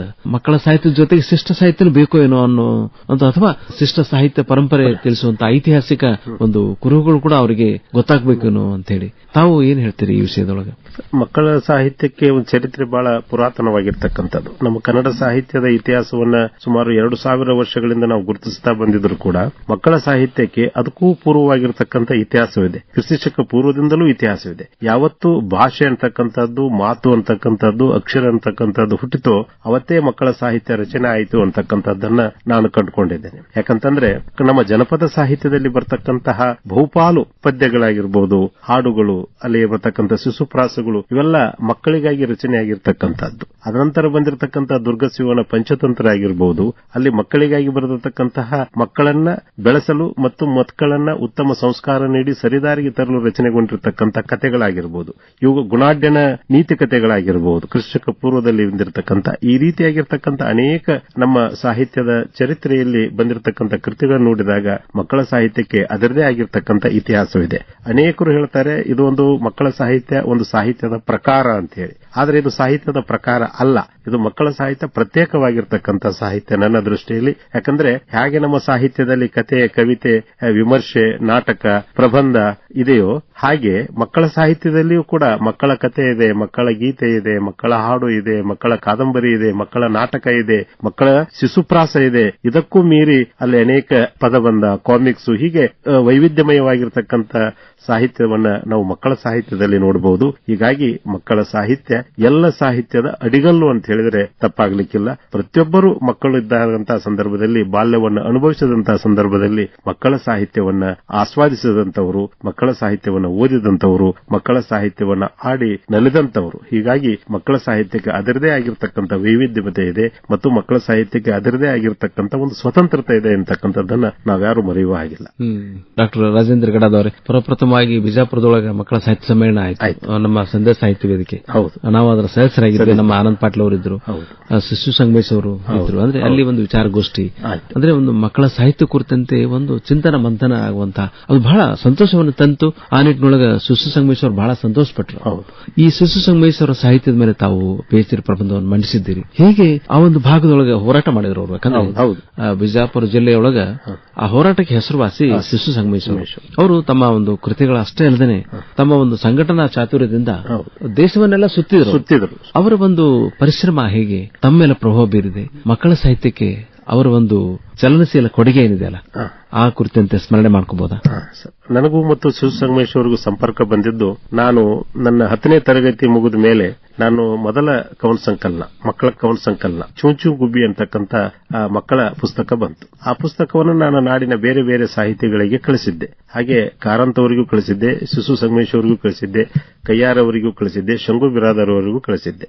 ಎಲ್ಲರೂ ನಿಮ್ಮ ಪುಸ್ತಕ ಮುಟ್ಟಿದೆ, ಚೆನ್ನಾಗಿದೆ ಅಂತಕ್ಕಂಥದ್ದನ್ನ ಕೆಲವರು ಪತ್ರ ಬರೆದರು. ಆದರೆ ಡಾಕ್ಟರ್ ಹಾಮಾನಾಯ್ಕ ಅವರು ಒಂದು ಪತ್ರದ ಉದ್ದಕ್ಕೂ ಬರೆದರು. ಶಿಶು ಸಂಗಮೇಶ್ ಅವರು ಪ್ರತ್ಯೇಕ ಒಂದು ಕಾಗದದಲ್ಲಿ ಅವರ ಅಕ್ಷರಗಳನ್ನು ತಾವು ಗಮನಿಸಿರಬಹುದು. ಬಹಳ ಮುತ್ತಿನ ಹಾಗೆ, ನುಡಿದರೆ ಮುತ್ತಿನ ಹಾರದಂತಿರಬೇಕು ಒಂದು ಹಾಗೆ, ಬರೆದರೆ ಮುತ್ತಿನ ಹಾರದಂತಿರುವ ಎನ್ನುವಂತಹ ಒಂದು ಅಕ್ಷರಗಳು, ಬಹಳ ಸುಂದರವಾಗಿರ್ತಕ್ಕಂಥ ಅಕ್ಷರಗಳನ್ನು ಶಿಶು ಸಂಗಮೇಶ್ ಅವರು ಒಂದು ದೀರ್ಘವಾದ ಪತ್ರವನ್ನು ನನಗೆ ಬರೆದು, ನೀವು ಮಕ್ಕಳ ಸಾಹಿತ್ಯದಲ್ಲಿ ಕೆಲಸ ಮಾಡಬೇಕು, ನಾನು ಗದಗಿಗೆ ಬರ್ತಾ ಇದ್ದೀನಿ, ನಿಮ್ಮನ್ನ ಭೇಟಿಯಾಗಬೇಕು ಅಂತ ಹೇಳಿ ಪತ್ರ ಬರೆದರು. ನಾನು ಆ ಸಂದರ್ಭದಲ್ಲಿ PUCಯ ವಿದ್ಯಾರ್ಥಿ. ನಾನು ರೈಲು ನಿಲ್ದಾಣಕ್ಕೆ ಹೋದೆ. ಬಿಜಾಪುರದಿಂದ ಬರತಕ್ಕಂಥ ಗದಗದಲ್ಲಿ ಇಳಿದು ಅವರು ಗದಗಿನಿಂದ ಮುಂಬೈಗೆ ಪ್ರಯಾಣ ಮಾಡ್ತಕ್ಕಂಥವ್ರು. ಅವರು ತಮ್ಮ ಮಕ್ಕಳ ಪುಸ್ತಕಗಳಿಗಾಗಿ ಚಿತ್ರಗಳನ್ನ ಮುಂಬೈಲಿಂದ ಬರೆಸಿಕೊಂಡು ಬಂದು ಆ ಪುಸ್ತಕಗಳನ್ನು ತಮ್ಮದೇ ಆಗಿರ್ತಕ್ಕಂಥ ಭಾರತೀಯ ಸಾಹಿತ್ಯ ಭಂಡಾರದಲ್ಲಿ ಆ ಸಂದರ್ಭದಲ್ಲಿ ಅವರು ಪ್ರಕಟ ಮಾಡ್ತಾ ಇದ್ರು.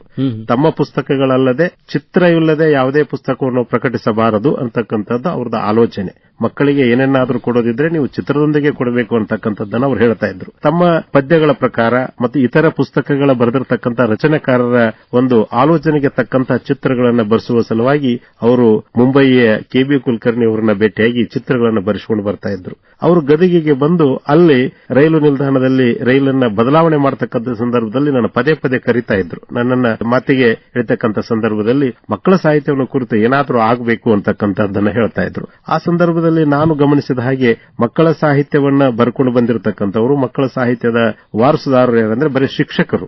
ಯಾಕೆಂತಂದ್ರೆ ಶಿಕ್ಷಕರು ಮಕ್ಕಳ ಒಡನಾಡಿಗಳು, ಅವರ ಮನಸ್ಸನ್ನು ಹತ್ತಿರದಿಂದ ಬಲ್ಲಂತವರು. ಹಾಗೆ ನೋಡಿದಾಗ ಮಕ್ಕಳ ಮನಸ್ಸನ್ನ ಬಲ್ಲವರು ಅನೇಕರು. ಈಗ ಇತ್ತೀಚೆಗೆ ಮಕ್ಕಳ ಸಾಹಿತ್ಯದಲ್ಲಿ ಹಲವಾರು ಸಾಧನೆಯನ್ನು ಮಾಡಿರ್ತಕ್ಕಂಥವ್ರು ನೋಡಿದಾಗ ಉದಾಹರಣೆಯಾಗಿ ಡಾಕ್ಟರ್ ಆನಂದ್ ಪಾಟೀಲ್ ಆಗಿರಬಹುದು, ಬಸು ಬೇವಿನಗಿಡದಾಗಿರಬಹುದು, ನಾನಾಗಿರಬಹುದು, ಕೆಲವರು ಮಕ್ಕಳ ಶಿಕ್ಷಕ ಕ್ಷೇತ್ರದ ಹೊರಗೆ ಇರತಕ್ಕಂಥವರು ಇದ್ದೇವೆ. ಮಕ್ಕಳ ಸಾಹಿತ್ಯದಲ್ಲಿ ಬಹಳಷ್ಟು ಕೆಲಸವನ್ನ ಮಾಡತಕ್ಕಂಥವ್ರು ಈಗಾಗಲೇ ಅನೇಕರನ್ನ ನಾವು ಗುರುತಿಸಿದ್ದೇವೆ. ಆದರೆ ಶಿಶು ಸಂಗಮೇಶ್ವರ ಆ ಸಂದರ್ಭದಲ್ಲಿ ಮಾಡತಕ್ಕಂಥ ಪ್ರಯತ್ನ, ಅವರ ಭಾರತೀಯ ಸಾಹಿತ್ಯ ಭಂಡಾರದ ಮೂಲಕ ಅವರು ಪ್ರಕಟಣೆ ಮಾಡಿರತಕ್ಕಂಥ ನೂರಾರು ಕೃತಿಗಳಿಗೆ ಅವತ್ತಿನ ಸಂದರ್ಭದಲ್ಲಿ ಮಕ್ಕಳ ಸಾಹಿತ್ಯಕ್ಕೆ ಒಂದು ವಿಶೇಷವಾಗಿರತಕ್ಕಂಥ ಖ್ಯಾತಿಯನ್ನು ತಂದುಕೊಟ್ರು. ಅವರು ಸುಮಾರು 1956ರಲ್ಲಿ ತಂದಿರತಕ್ಕಂತಹ ಪುಟಚೆಂಡು ಮತ್ತು ಆನೆಕಲ್ಲು ಅಂತಕ್ಕಂತಹ ಸಂಕಲನಗಳು, ಒಂದು ಕಥಾ ಸಂಕಲನ, ಒಂದು ಕವಿತಾ ಸಂಕಲನ, ಭಾಗ 1 ಭಾಗ 2 ಅಂತಕ್ಕಂಥದ್ದಂತಂದ್ರು. ಅದರಲ್ಲಿ ಅವತ್ತಿನ ಸಂದರ್ಭದ ಅನೇಕ ಕನ್ನಡದ ಮಹತ್ವದ ಎಲ್ಲ ಬಾಲ ಸಾಹಿತ್ಯದ ರಚನೆಕಾರರ ರಚನೆಗಳು ಅದರಲ್ಲಿವೆ. ಅದನ್ನ ನೋಡಿದಾಗ ನಮ್ಗೆ ಗೊತ್ತಾಗುತ್ತೆ ಮಕ್ಕಳ ಸಾಹಿತ್ಯ ಎಷ್ಟೊಂದು ಶ್ರೀಮಂತವಾಗಿರ್ತಕ್ಕಂಥದ್ದು ಅಂತ ಹೇಳಿ.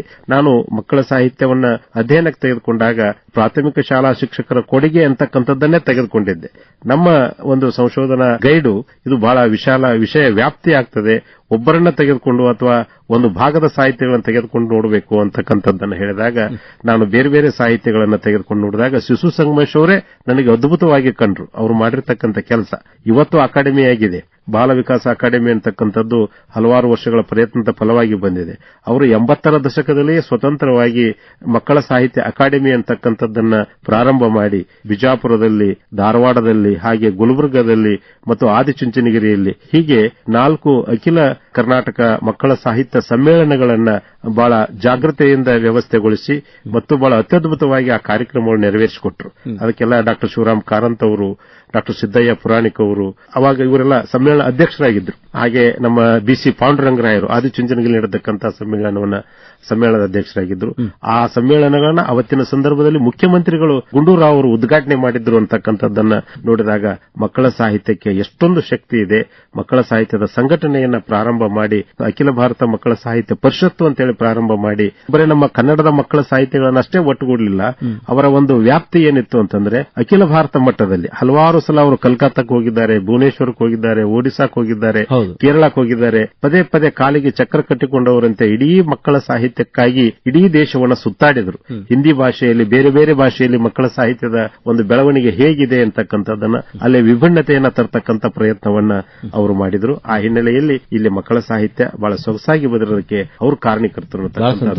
ಡಾಕ್ಟರ್ ರಾಜೇಂದ್ರ ಎಸ್ ಗಡಾದವರೇ, ನೋಡ್ರಿ, ಈಗ ಮಕ್ಕಳನ್ನು ಬೆಳೆಸುವುದಂದ್ರೇನೆ ಒಂಥರ ಸಂಭ್ರಮ.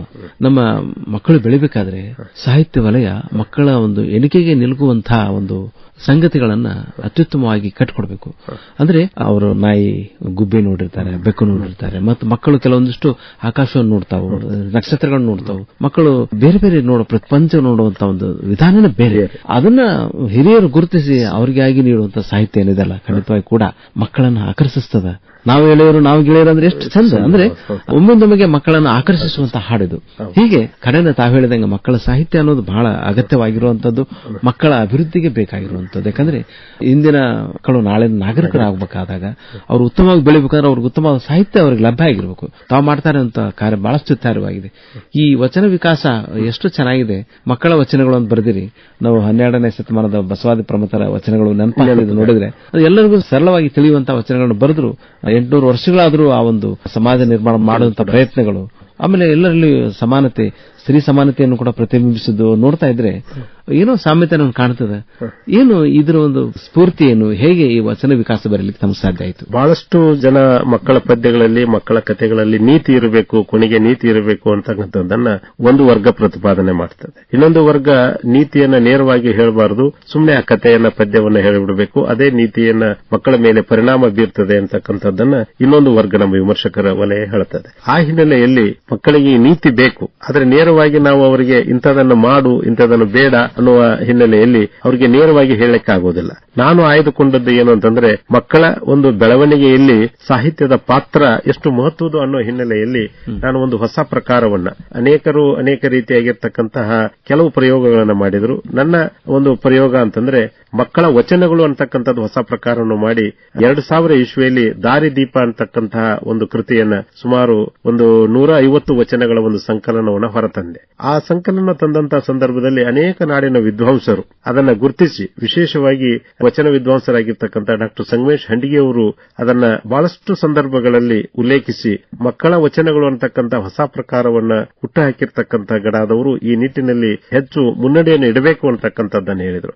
ಹಾಗೆ ಡಾಕ್ಟರ್ ಸಿಪಿಕೆ ಅವರು, ಹಾಗೆ ಡಾಕ್ಟರ್ ವಿದ್ಯಾಗುರುಗಳಾಗಿರ್ತಕ್ಕಂಥ ಡಾಕ್ಟರ್ ವೀರಣ್ಣ ರಾಜು ಸರ್ ಅವರು, ಡಾಕ್ಟರ್ ಅಯ್ಯನಗೌಡರು ಸರ್ ಅವರು, ಹೀಗೆ ಹಲವಾರು ಜನ ನನಗೆ ಈ ವಚನಗಳನ್ನ ಬರೆಯಿರಿ ಅಂತಕ್ಕಂಥದ್ದನ್ನು ಹುರಿದುಂಬಿಸಿದರು. ಇಂಥ ವಚನಗಳನ್ನ ನಾನು ಅಖಿಲ ಭಾರತ ವಚನ ಸಾಹಿತ್ಯ ಸಮ್ಮೇಳನದ ವಚನಗೋಷ್ಠಿಗಳಲ್ಲಿ ರಾಯಚೂರು ಮತ್ತು ಬಾಲ್ಕಿಯ ಸಾಹಿತ್ಯ ಸಮ್ಮೇಳನಗಳಲ್ಲಿ ಅದನ್ನು ಪ್ರಸ್ತುತಪಡಿಸಿದೆ. ಬಹಳಷ್ಟು ಪ್ರತಿಕ್ರಿಯೆ ಚೆನ್ನಾಗಿ ಬಂದಿದ್ದರಿಂದ ಹಾಗೂ ಬೇರೆ ಬೇರೆ ಸಂದರ್ಭಗಳಲ್ಲಿ ನಾನು ಬಿಡುವಿದ್ದಂತಹ ಸಂದರ್ಭದಲ್ಲಿ ಶಾಲೆಗಳಿಗೆ, ಹಾಸ್ಟೆಲ್ಗಳಿಗೆ, ವಸತಿ ನಿಲಯಗಳಿಗೆ, ಟ್ಯೂಷನ್ ಹೇಳ್ತಕ್ಕಂತಹ ಮಕ್ಕಳ ಕೇಂದ್ರಗಳಿಗೆ ಹೋಗಿ ಈ ವಚನಗಳನ್ನು ಓದಿ ಹೇಳಿದಾಗ ಅಲ್ಲಿ ಬಂದಿರತಕ್ಕಂಥ ಪ್ರತಿಕ್ರಿಯೆಯಿಂದ ಮತ್ತಷ್ಟು ವಚನಗಳನ್ನು ಬರೀಬೇಕು ಅಂತಕ್ಕಂಥ ಹಿನ್ನೆಲೆಯಲ್ಲಿ, ಹಾಗೆ ನಮ್ಮ ಡಾಕ್ಟರ್ ಚನ್ನವೀರ್ ಕಣಿವೆ ಅವರು ಒಂದು ವಚನವನ್ನ ಬಹಳ ಮೆಚ್ಚಿಕೊಂಡು ಈ ರೀತಿಯ ವಚನಗಳು ಇವತ್ತು ಬೇಕು ಅಂತಕ್ಕಂಥದ್ದನ್ನ ಹೇಳಿದಾಗ ಮತ್ತೆ ವಚನ ವಿಕಾಸ ಅಂತಕ್ಕಂತಹ ಒಂದು ಕೃತಿಯನ್ನ ನಾನು 2008ರಲ್ಲಿ ಹೊರತಂದೆ. ಅನೇಕ ವಚನಗಳನ್ನ ಇವತ್ತಿಗೂ ಕೂಡ ನಾನು ಬರಿತಾ ಇದ್ದೇನೆ.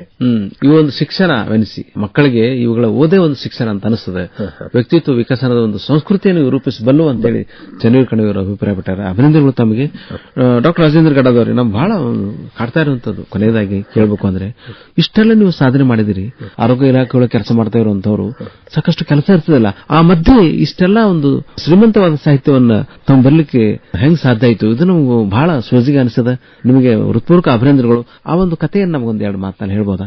ಸರ್, ನಾನು ಬರೀ ಮಕ್ಕಳೊಂದಿಗೆ ಶಾಲಾ ಶಿಕ್ಷಕರು ಬರೀ ಮಕ್ಕಳಷ್ಟೇ ಸಿಗ್ತಾರೆ ಅವರಿಗೆ. ನಾನು ಮಾಡತಕ್ಕಂಥ ಕ್ಷೇತ್ರದಲ್ಲಿ ಮಕ್ಕಳು, ಮಹಿಳೆಯರು ಮತ್ತು ಅವರ ಸಮಸ್ಯೆಗಳು ಇವೆಲ್ಲವುಗಳು ನನಗೆ ಸುಲಭವಾಗಿ ಸಿಗುತ್ತದೆ. ಅಲ್ಲಿ ಬಂದಿರತಕ್ಕಂತಹ ಸಣ್ಣ ಮಗುವಿನಿಂದ ಹಿಡಿದು ಗರ್ಭಿಣಿಯರಿಂದ ಹಿಡ್ಕೊಂಡು ಸಣ್ಣ ಮಗುವಿಗೆ ಲಸಿಕೆ ಹಾಕ್ಸಕ್ ಬಂದಿರ್ತಾರೆ. ಹಾಗೆ ಮಕ್ಕಳ ತಮ್ಮ ಆರೋಗ್ಯ ಕ್ಷೇತ್ರಕ್ಕೆ ಸಂಬಂಧಪಟ್ಟಿರತಕ್ಕಂಥ ಸಲಹೆಗಳನ್ನು ತೆಗೆದುಕೊಳ್ಳಕ್ಕೆ ಆಸ್ಪತ್ರೆಗೆ ಬಂದಂತಹ ಸಂದರ್ಭದಲ್ಲಿ ಅವರ ಒಡನಾಡಿಯಾಗಿ ಬಹಳ ಹತ್ತಿರದಿಂದ ಅವರ ನೋವು ನಲಿವುಗಳನ್ನ ನಾನು ಬಲ್ಲೆ. ಆ ಹಿನ್ನೆಲೆಯಲ್ಲಿ ನನಗೆ ಅವರಿಗಿಂತ ಹೆಚ್ಚು ಅವಕಾಶ ಸಿಕ್ತೋ ಏನೋ ಅಂತ ಹೇಳಿ ನಾನು ಅದನ್ನ ಉಪಯೋಗ ಮಾಡಿಕೊಂಡು ಅವರ ಮಕ್ಕಳಲ್ಲಿರ್ತಕ್ಕಂಥ, ವಿಶೇಷವಾಗಿ ಗ್ರಾಮೀಣ ಪ್ರದೇಶದಲ್ಲಿ ಮಕ್ಕಳಿರ್ತಕ್ಕಂತಹ, ಅವರಲ್ಲಿ ಬಹಳಷ್ಟು ಪ್ರತಿಭೆ ಇರುತ್ತೆ. ಅವರು ಶಿಶುಪ್ರಾಸಗಳನ್ನ ಬಹಳ ಸಹಜವಾಗಿ ಕಟ್ಟತಕ್ಕಂಥ, ಅದನ್ನ ಹಾಡಿ ನಲಿತಕ್ಕಂಥದ್ದನ್ನ ನಾನು ಅನುಭವಿಸಿದ್ದೇನೆ. ಅವುಗಳನ್ನೇ ತೆಗೆದುಕೊಂಡು ನಾನು ಅವರನ್ನೇ ಕುರಿತು ಅನೇಕ ಪದ್ಯಗಳನ್ನು ಬರೀತಕ್ಕಂತಹ, ಸಣ್ಣ ಸಣ್ಣ ಶಿಶುಪ್ರಾಸನ ಬರೀತಕ್ಕಂಥ ಪ್ರಾರಂಭ ಮಾಡಿದೆ. ಅವರಿಂದ ಪಡೆದದ್ದು ನಾನು ಹೆಚ್ಚು ಅಂತಕ್ಕಂಥದ್ದನ್ನ, ಮಕ್ಕಳಲ್ಲಿ ಒಂದು ಜ್ಞಾನದ ಆಗರ ಹೆಚ್ಚಿರುತ್ತೆ. ಆ ಮಕ್ಕಳವನ್ನ ಅವರ ಮನಸ್ಸನ್ನ ನಾವು ಅದನ್ನ ಪ್ರವೇಶ ಮಾಡಿದ್ವಿ ಅಂತಂದ್ರೆ ನಿಜಕ್ಕೂ ಒಂದು ಹೊಸ ಲೋಕ ತೆರೆದುಕೊಳ್ತದೆ. ಅದು ನನ್ನಿಂದ ಅದು ಸಾಧ್ಯ ಆಯಿತು. ನನಗೆ ಆ ಪ್ರಯತ್ನಗಳು ನನಗೆ ಹೆಚ್ಚು ಒಲಿದು ಅಂತಕ್ಕಂಥ ಹಿನ್ನೆಲೆಯಿಂದ ಈ ಮಕ್ಕಳ ಸಾಹಿತ್ಯದ ರಚನೆಗೆ ನಾನು ಹೆಚ್ಚು ಪ್ರೇರಣಾದಾಯಕವಾಗಿ ಕೆಲಸ ಮಾಡಲಿಕ್ಕೆ. ಡಾಕ್ಟರ್ ರಾಜೇಂದ್ರ ಗಡಾದವರೇ, ನಮ್ಮಲ್ಲಿ ಮಗುತನವನ್ನು ನಾವು ಉಳಿಸ್ಕೊಳ್ಬೇಕು. ಈ ಶುಡ್ ಬಿ ಚೈಲ್ಡ್ ಲೈಕ್ ಅಂತಾರೆ. ಚೈಲ್ಡಿಸ್ ಅಲ್ಲ, ಚೈಲ್ಡ್ ಲೈಕ್ ಅಂತ. ಆ ಮಗುತ್ವವನ್ನು ನಾವು ಉಳಿಸ್ಕೊಳ್ಬೇಕು. ಯಾಕಂದ್ರೆ ನಮ್ಮಲ್ಲಿ ಒಂದು ನಿರ್ಮಲವಾದ ಒಂದು ಮನಸ್ಸಿರ್ತದೆ, ಮತ್ತೆ ಎಲ್ಲರಿಗೂ ಒಂದು ಒಳ್ಳೆಯದನ್ನು ಮಾಡುವಂತ ತುಡಿತಾ ಇರ್ತದೆ, ಮತ್ತೆ ಹೊಸದನ್ನೇನಾದ್ರೂ ನಾವು ಗ್ರಹಿಸಬೇಕು ಅನ್ನೋ ಒಂದು ಆಸೆ ಇರ್ತದೆ. ಹೀಗಾಗಿ ತುಡಿತಾ ಇರೋದ್ರಿಂದ ಈಗ ಬಾಲ ವಿಕಾಸ ಅಕಾಡೆಮಿ ಇದೆ, ಇನ್ನೂ ಸಾಕಷ್ಟು ಪ್ರಬುದ್ಧವಾದ ಮಕ್ಕಳ ಸಾಹಿತ್ಯ ಈಗ ಬರ್ತಾ ಇದೆ. ನಿಜವಾಗಿ ಕೂಡ ಅಭಿನಂದನ. ತಾವು ಒಂದು ಆರಂಭ ಮಾಡಿದಂತಹ ಈ ಒಂದು ಹೋರಾಟ ಇವತ್ತು ಯಶಸ್ವಿಯಾಗಿ ಮಕ್ಕಳ ಸಾಹಿತ್ಯವನ್ನೇ ವಿಶೇಷ ಭಾಗವಾಗಿ ನೋಡುತ್ತಾ ಅಲ್ಲಿ ಒಂದು ಅಭೂತಪೂರ್ವ ಬೆಳವಣಿಗೆ ಆಗ್ತಾ ಇರೋದು ಬಹಳ ಸಂತಸದ ವಿಷಯ. ತಾವು ಒಂದೆರಡು ಮಾತು ಹೇಳ್ಬೋದು, ಹೇಗೆ ಮಕ್ಕಳ ಸಾಹಿತಿಗಳು ಅಥವಾ ಮಕ್ಕಳೇ ಸಾಹಿತಿಗಳಾದ್ರೆ ಯಾವ ರೀತಿ ಸಾಹಿತ್ಯ ಅವರ ಬದುಕನ್ನ ಬೆಳಗಿಸುತ್ತದೆ? ಒಂದೆರಡು ಮಾತು ಕೊನೆಗೆ. ನಮ್ಮ ಮಕ್ಕಳ ಸಾಹಿತ್ಯದಲ್ಲಿ ಬಹಳಷ್ಟು ಜನ ಇವತ್ತಿಗೂ ಕೂಡ ಹಿರಿಯರೇ ಬರೆದದ್ದನ್ನು ನೋಡುತ್ತೇವೆ. ಹಾಗೆ ಮಕ್ಕಳು ಮಕ್ಕಳಿಗಾಗಿ ಬರೀತಕ್ಕಂತಹ ಸಾಹಿತ್ಯವು ಕೂಡ ನಮ್ಮಲ್ಲಿದೆ. ಆ ಪ್ರಕಾರವನ್ನು ಶ್ರೀಮಂತಗೊಳಿಸಿರ್ತಕ್ಕಂಥ ಅನೇಕರು, ಡಾಕ್ಟರ್ ವಿಕ್ರಮ್ ವಿಸಾಜ್ ಅವರು ಮಕ್ಕಳಿದ್ದಾಗೆ ಪದ್ಯಗಳನ್ನು ಬರೆದಿದ್ದಾರೆ, ಅಪರ್ಣಾ ಹುಲಿತಾಳ್ ಬರೆದಿದ್ದಾರೆ. ಇತ್ತೀಚೆಗೆ ನನ್ನ ಮಗಳು ಕುಮಾರಿ ಪ್ರಣತಿ ಗಡಾದ್ ನಾನು ಮಳೆಯಾದರೆ ಅಂತಕ್ಕಂತಹ ಪದ್ಯ ಸಂಕಲನವನ್ನ ಆಕಿ ಹೊರತಂದ್ಲು. ಇವೆಲ್ಲ ಕೃತಿಗಳನ್ನು ನೋಡಿದಾಗ ಮಕ್ಕಳು ಮಕ್ಕಳಿಗಾಗಿ ಬರೆದಿರತಕ್ಕಂಥ ಸಾಹಿತ್ಯ, ಮಕ್ಕಳಿಗಾಗಿ ದೊಡ್ಡವರು ಬರೆದಿರತಕ್ಕಂಥ ಸಾಹಿತ್ಯದಲ್ಲಿ ಬಹಳಷ್ಟು ವ್ಯತ್ಯಾಸಗಳಿವೆ. ಕಾರಣ ಇಷ್ಟೇ, ಮಕ್ಕಳು ಮಕ್ಕಳಿಗಾಗಿ ಬರೆದಿರತಕ್ಕಂಥ ಸಾಹಿತ್ಯದಲ್ಲಿ ಹೆಚ್ಚು ಒಂದು ಸಮತಟ್ಟಾಗಿರ್ತಕ್ಕಂಥ ಅಥವಾ ಒಂದು ವ್ಯವಸ್ಥಿತ ರೀತಿ ಇರಲಿಕ್ಕಿಲ್ಲ. ಆದರೆ ಅವರ ಭಾವನೆಗಳು ಏನಿರ್ತಾವಲ್ಲ, ಅವರ ಭಾವಲೋಕ, ಅದೇನು ಭಾವ ಪ್ರಪಂಚ ಏನಿದೆಯಲ್ಲ, ಬಹಳ ವಿಸ್ತಾರಯುತವಾಗಿರ್ತಕ್ಕಂಥದ್ದು. ಆ ಹಿನ್ನೆಲೆಯಲ್ಲಿ ಇವತ್ತು ಅನೇಕ ಪ್ರಯತ್ನಗಳು ಕಾರ್ಯಕ್ರಮಗಳು ಬರ್ತಾ ಇದಾವೆ. ಮಕ್ಕಳು ಮಕ್ಕಳಿಗಾಗಿ ಬರೀತಕ್ಕಂಥದ್ದು ಸ್ವಾಗತಾರ್ಹವೇ, ಮಕ್ಕಳು ನಮಗಾಗಿ ಹಿರಿಯರು ಬರೀತಕ್ಕಂಥದ್ದು ಸ್ವಾಗತಾರ್ಹವಾದೆ. ಆ ಹಿನ್ನೆಲೆಯಲ್ಲಿ ಇವತ್ತು ಶ್ರೀಮಂತವಾಗಿರತಕ್ಕಂಥ ಮಕ್ಕಳ ಸಾಹಿತ್ಯ ಬರ್ತಾ ಇದೆ. ಭಾರತೀಯ ಇತರ ಭಾಷೆಗಳನ್ನು ಹೋಲಿಸಿ ನೋಡಿದಾಗ ಮಕ್ಕಳ ಸಾಹಿತ್ಯ, ಕನ್ನಡ ಮಕ್ಕಳ ಸಾಹಿತ್ಯ ಒಂದು ಉನ್ನತ ಮಟ್ಟದಲ್ಲಿದೆ. ಆ ಹಿನ್ನೆಲೆಯಲ್ಲಿ ಇವತ್ತು ಅನೇಕ ಚರ್ಚೆಗಳು ಆಗ್ತಾ ಇದಾವೆ, ಅನೇಕ ಪುಸ್ತಕಗಳು ಬರ್ತಾ ಇದಾವೆ. ಬರೆದದ್ದನ್ನ ಮತ್ತೆ ಬರೆಯೋದಕ್ಕಿಂತ ಅದನ್ನೇ ವಿಭಿನ್ನವಾಗಿ ನೋಡ್ತಕ್ಕಂತಹ, ವಿಭಿನ್ನವಾಗಿ ಬರೀತಕ್ಕಂತಹ ಕ್ರಮವನ್ನು ಅನುಸರಿಸಿದರೆ ಪ್ರಾಯಶಃ ಕನ್ನಡ ಮಕ್ಕಳ ಸಾಹಿತ್ಯಕ್ಕೆ ಮುಂದಿನ ದಿನಮಾನಗಳಲ್ಲಿ ಒಳ್ಳೆಯ ಒಂದು ಸ್ಥಾನಮಾನ ಸಿಗಲಿದೆ ಅಂತಕ್ಕಂಥದ್ದು ನನ್ನ ಆಶಯ. ಬಹಳ ಸಂತೋಷ ಡಾಕ್ಟರ್ ರಾಜೇಂದ್ರ ಎಸ್ ಗಡಾದವರೇ. ಮಕ್ಕಳ ಸಾಹಿತ್ಯಕ್ಕಾಗಿ ತಮ್ಮನ್ನು ತಾವು ಮುಡಿಪಾಗಿಟ್ಟಿದ್ದೀರಿ. ಸಾಹಿತ್ಯ ಬದುಕನ್ನು ಬೆಳಗಿಸ್ತದಂತೆ, ಯಾಕಂದ್ರೆ ನಮ್ಮಲ್ಲಿ ವಿಚಾರ ಶಕ್ತಿಯನ್ನ ಉದ್ದೀಪನಗೊಳಿಸ್ತದೆ. ಹಾಗೇನೆ ಮಕ್ಕಳ ಸಾಹಿತ್ಯ ಮಕ್ಕಳನ್ನ ಉದ್ದೀಪನಗೊಳಿಸ್ತದೆ, ಅವರ ಬದುಕಿಗೆ ಒಂದು ಬೆಂಗಾವಲಾಗಿರ್ತದೆ, ಮತ್ತೆ ಅವರನ್ನು ಸರಿಯಾದ ದಾರಿಯಲ್ಲಿ ಕರೆದುಕೊಂಡು ಹೋಗಿ ಒಂದು ಸಂಸ್ಕೃತ ಮನಸ್ಸುಗಳನ್ನು ಹುಟ್ಟು ಹಾಕಲಿಕ್ಕೆ ಕಾರಣಭೂತ ಆಗ್ತದೆ ಅಂತ ಹೇಳಿ ತಾವು ಮಾಡಿದಂತ ಎಲ್ಲ ಒಂದು ಪ್ರಯತ್ನಗಳು, ಶತಕದ ಗಡಿ ದಾಟಿ ತಾವು ಸಾಕಷ್ಟು ಪುಸ್ತಕಗಳನ್ನು ಬರೆದಿರಿ ಮತ್ತು ಸಾಕಷ್ಟು ಜನರಿಗೆ ಪ್ರೇರಣೆಯನ್ನು ನೀಡಿದಿರಿ. ತಮ್ಮ ಒಂದು ಮಾರ್ಗದರ್ಶನಗಳು ಇನ್ನೂ ಸಾಕಷ್ಟು ಸಾಹಿತಿಗಳು ನಡೆಯಲಿ, ಮಕ್ಕಳ ಸಾಹಿತ್ಯ ಇನ್ನೂ ಶ್ರೀಮಂತವಾಗಿ ಬೆಳೀಲಿ ಅಂತ ಆಸೆ ಮಾಡ್ತಾ ನಮ್ಮೆಲ್ಲ ಆತ್ಮೀಯ ಕೇಳುಗರ ಪರವಾಗಿ ಭಾಗವಹಿಸಿದ ತಮಗೆ ಹೃತ್ಪೂರ್ವಕ ಅಭಿನಂದನೆಗಳು, ಧನ್ಯವಾದಗಳು. ನಮಸ್ಕಾರ. ನಮಸ್ಕಾರ.